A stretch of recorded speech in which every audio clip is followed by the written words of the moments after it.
So apparently I've entered my light gameplay heavy soul era. Recently I swam with eldritch horrors in Still Wakes the Deep, and now walking through trauma in high definition counts as a fulfilling afternoon. So of course I ended up playing Karma: The Dark World, a cinematic fever dream where everyone has a TV for a hand, and every corridor feels like it's monitoring your emotional state and filing reports straight to Big Brother. Oh shoot, I mean Mother. You play as a Daniel McGovern, a Rome agent for Leviathan Corporation's Thought Bureau, basically a government-approved brain miner in alternate 1984 is Germany. And yes, the year isn't a coincidence, it's a direct reference to Orwell's 1984, where the Thought Police monitored what people believed in. In its version though, the Bureau skips the guesswork and plugs straight into your memories. Naturally, your job is to crawl through that mess and dig up whatever emotional wreckage you can find. So yeah, light themes and super chill work environment.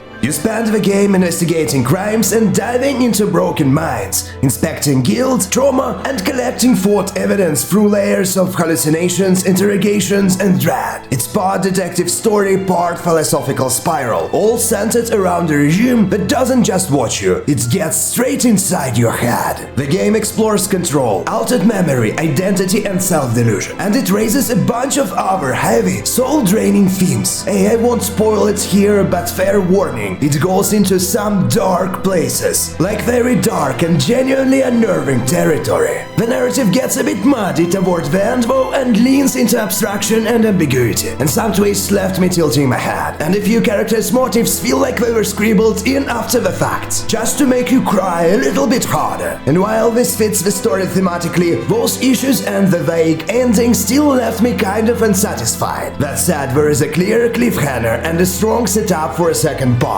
So maybe the answers are still coming. But I'll let you decide how well that works. Let me know what you think in the comments if you've already played it or watched a Let's Play. Now, to our sweet part. This game is pure atmosphere. Visually it's jaw-dropping, oppressive concrete corridors intermixed with trippy dreamlike memoryscapes, and surreal architecture that makes you feel like you are lost inside of an art house movie directed by paranoia itself. One scene goes full-on Twin Peaks, recreating David Lynch's Red Room, crimson curtains, trippy geometrical floors, and that psychedelic intensity. It's just fantastic. And yes, there is even a collectible dedicated to Rome Agent Cooper.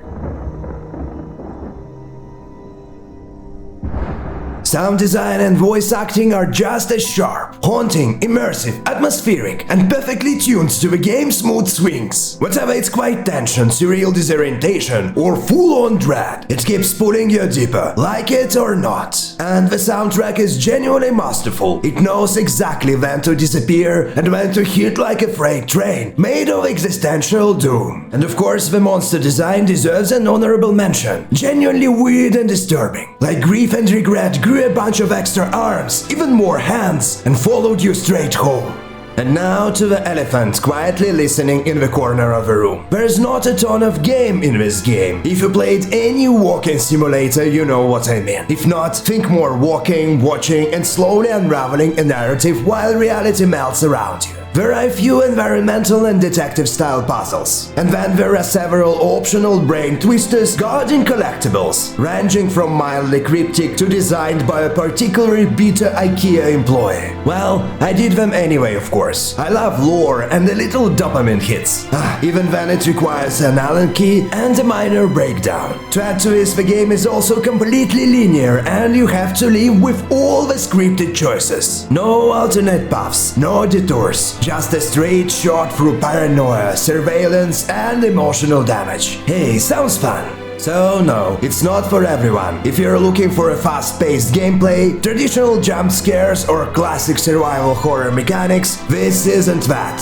But if you want to drown in bleak, beautifully crafted dystopia full of TV-headed NPCs, mind-bending sequences, and just enough existential crisis to keep your therapist curious, Karma: The Dark World is absolutely worth it. And if you're intrigued but don't feel like playing it yourself, there's a full game Let's Play on the channel. Cheers, and have a good one.